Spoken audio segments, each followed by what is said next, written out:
ফিলিস্তিন-ইসরায়েল issue নিয়ে সারা বিশ্বের সঙ্গে তাল মিলিয়ে বাংলাদেশেও কোমল পানীয় ব্র্যান্ড কোকা-কোলা বয়কটের ডাক দিয়েছে সাধারণ জনগণ।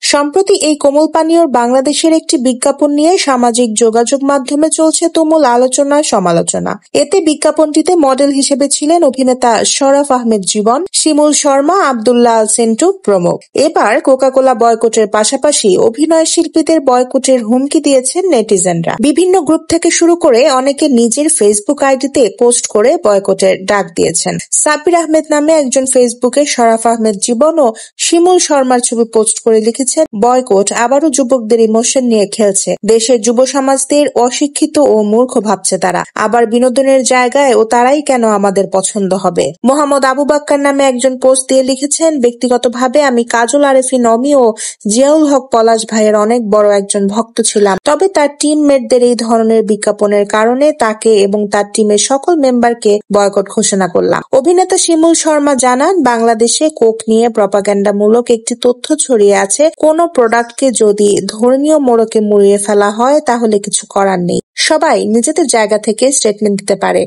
সেই জায়গা থেকে কোকা-কোলা বিজ্ঞাপনটি বানিয়েছে। এ বিষয়ে জানার জন্য অভিনেতা শরাফ আহমেদ জীবনকে মুঠোফোনে একাধিকবার কল দেওয়া হলেও তিনি রিসিভ করেননি। এদিকে বিজ্ঞাপনটিতে শরাফ আহমেদ জীবন ও শিমুল শর্মাকে দেখা যাওয়ায় অনেকেই মনে করেছেন কাজল আরেফিন অমি এই বিজ্ঞাপনটি নির্মাণ করেছেন, যার ফলশ্রুতিতে অনেকেই এই নির্মাতাকে নানা মন্তব্য করছেন। তবে অমি জানালেন ভিন্ন কথা।